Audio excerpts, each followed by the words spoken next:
Hi, welcome to my channel. In this vlog, which is a travel vlog, we are going to talk about my travel to Hampi in the month of January. So it was like a good time to travel because it's winters in India, and Hampi is in Karnataka, and it is quite beautiful. The landscape is very different from any other landscape that I've seen in South. I mean, there are huge boulder-like stones that are there everywhere in Hampi. I'm like, and it's I've never seen such huge big stones anywhere else. So yeah, so that was something very peculiar to Hampi. And other than that, as you can see, there are coconut trees. The main cultivation that I got to know in Hampi is of coconuts, bananas, and of rice, and that's what they cultivate there. So this is my day in Hampi.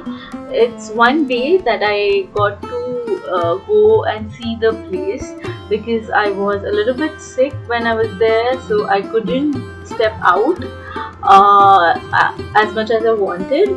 So this is my day at the place called Group of Monuments, where the entire Hampi's the Vijayanagara Empire. So it's basically the ruins of Vijayanagara Empire that are there in this location. So you can see this, and this is the Vijayanagara Empire, which was built in, let me just be correct about it, yeah, it was built in the year,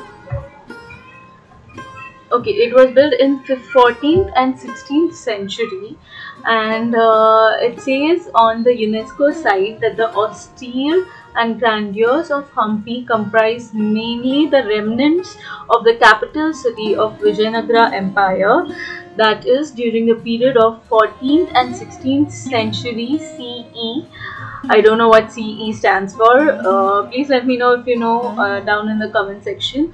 The last great Hindu kingdom. The property encompasses of an area of 4,18,724 hectares, located in Tungabhadra Basin in central Karnataka, Bellary district. Hampi's spectacular setting is dominated by river Tungabhadra, craggy hills and open plains with widespread physical remains. The sophistication of varied urban royal and sacred systems is evident from the more than 1600 surviving remains that include forts, riverside features, royal and sacred complexes, temples, shrine, pillared halls, mandapas, memorial structures, gateways, defense, checkposts, stables, water structures, etc. And then it goes on to say like what are the most like famous things here.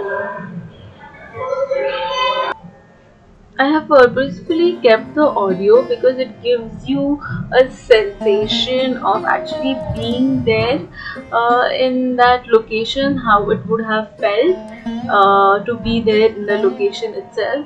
So I've purposefully kept the audio, and I'm somehow going to keep the audio and this going at the same time and see how it works.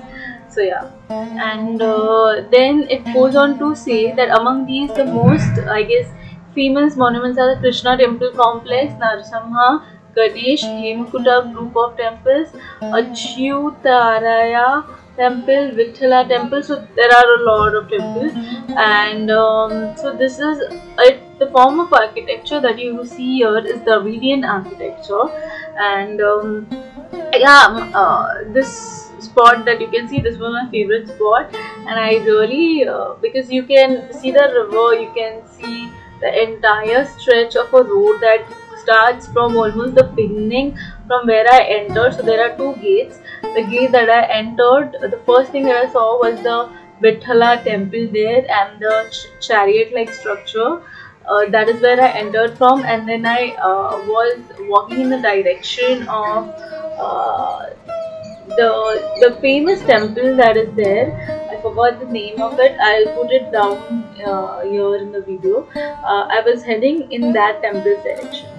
Okay, so yeah. So my observation and take on Hampi is, first of all, if you are someone who loves sketching and who likes to do art, this would be like the most ideal place to do that. But apparently you're not allowed to sketch or draw in the complex of Hampi. You can only take photographs, and I don't understand the logic of it, because how come you're allowing people to take photograph? Because people can go back and sketch from the photographs, right? So how come that is allowed and this is not allowed? And there was a controversy of some wedding photo shoot that happened very recently. After that, if you want to, I mean, it's not allowed, where you have to take a special permission. So you have to take a special permission from authorities, which doesn't sit at this location, but it sits at a location which is 8 to 10 kilometers away from this location. So if you want to sketch or draw in these premises, you're supposed to take permission from there and then do it. And I found it quite bizarre. I mean, how come then you are allowing to click photos? I was quite appalled by it, because my main motivation to go here was to go and sketch this, and I was like, why would they not allow it? So anyways, that was my big disappointment, because there are authorities that will literally stop you. I tried once, they stopped me, then I tried again there were authorities who were stopping people from sketching. Not that there were many people, there weren't anybody that was trying to sketch here, but there was this one more girl that I saw who was also stopped from sketching. So this location was also another favorite location of mine. This is the caves where Sugriv and Bali fought.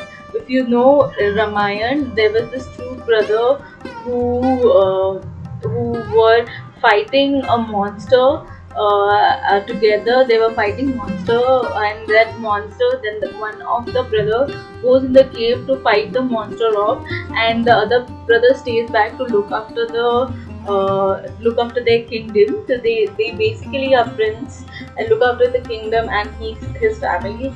So he doesn't come back for a while, and then he closes the entrance of that cave. But actually later on they get to know that he is alive. He defeated the monster and he comes back, but there's some misunderstanding where he thinks that his brother purposefully actually trapped him in the cave or something like that. So then they also have a fight on it, and at the end they get back together. So there is a happy ending to the story.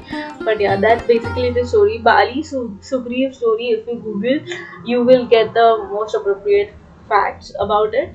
And yeah, I really liked this, but I was first of all sick, and second of all, because they didn't allow me to sketch, I wasn't really in a good mood. But yeah, there is nothing like Hampi. When I say this with because I've traveled a lot. I've not seen anything like Hampi. Like, it's like a huge city which has been abandoned. I mean, like, and you can see that it is so old, right? It is back in 16th, 17th century. Today these drawings, these are carved drawings that are there, and these actually tell story of what happened. Mostly these are depiction of Ramayana and Mahabharata.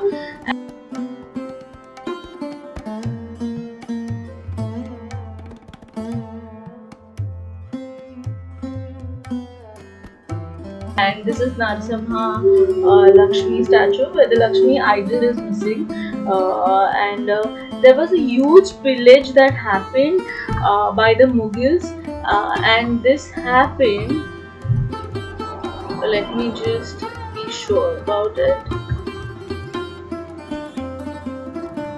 So from my understanding is what so the Mughals actually did a lot of devastation to the site, and that is when it was abandoned.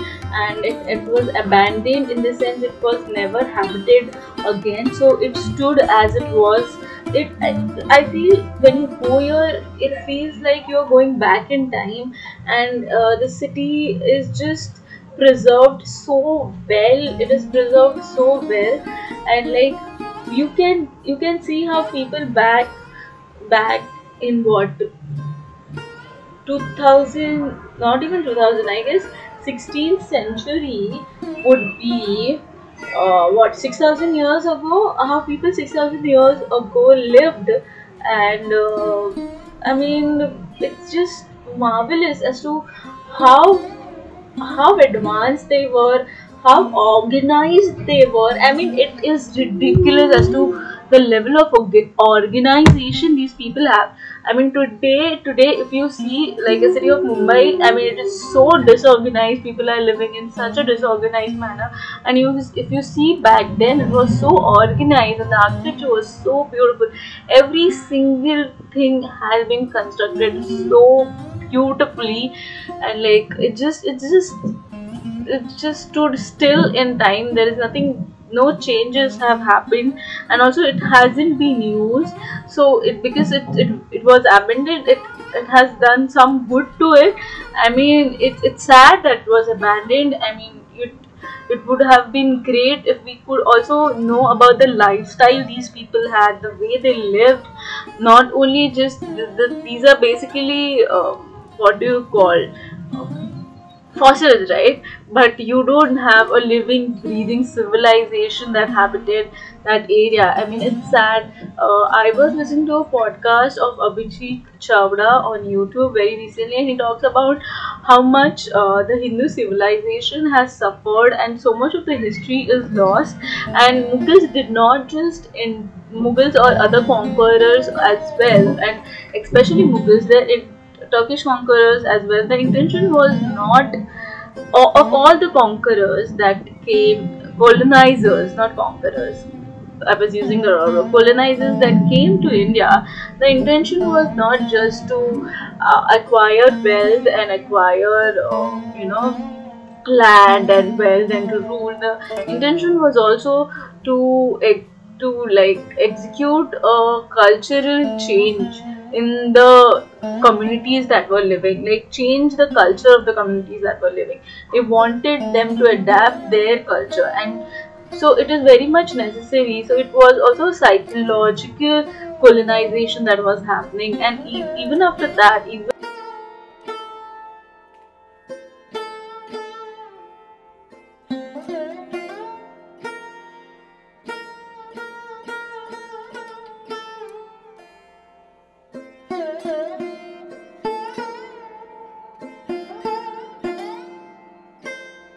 I'm just saying, this is a temple, right? This was a Hindu king. This was a Hindu community that was living there, and so the atrocities have happened on a lot of our temples, and it is just important for us to know what happened, right? How the history went down. I mean, not just from the history textbook in your schools, but it is also important to know as to what went down, because it is when I went to this place, first of all, I always feel as a woman, I feel women are not represented well in any of these mythologies, not represented well in any of these depictions. Anyways, apart from that, I also feel that we don't know a lot about our own culture, and not by our culture as to our cultural history. A lot of that is lost, and that was the intention of the people who colonized us. So it is very much necessary for us to know, for the history to not repeat itself, to know what happened. So I visiting these such places especially, and traveling will make you realize that it is so much necessary to preserve the culture that we have, and to remember what happened, so that when we experience something in our daily life, and when we want to justify things that are happening today, we need to have the context of the history, right? And I feel I'm not a very religious person, but when I see a wrong that was happened, wrong to any community, and especially to a community that I belong to, and when I don't stand up for it, when I don't in my daily life make an attempt to preserve something for which a group of people fought a lot. Okay, for our independence, people have fought. What we have today, we have fought a lot for that, and we are just, and that fight we have to, you know, the sacrifices that were made by our ancestors, the not just the sacrifice, the culture that they left for us, it is very much necessary for us to remember them. It is very much necessary for us to preserve them. I mean, so it's like us. Think about it. Albert and Einstein came, okay, and he did a lot of work. Okay, he has already done a lot of work. Now, if you lose the work that he has done, you again have to start from zero. So then, the life that he had and the work that he did, his life's work has been for no. It's just gone. It's just lost, and there is no use. So his life has gone to vain. So if you don't want the work of that our ancestors have put in, no matter it may not be in the field of science, like it is in some other field, like a cultural field, in the field of arts, in the field of philosophy, in the field of literature, the work that they have done, they have already done a significant amount of work for you. You just have to continue working on the work that was done before, and you can live a better life off of that. So we have a better technology than what Einstein had, because we had his work, because we referred to his work. The same way culture is.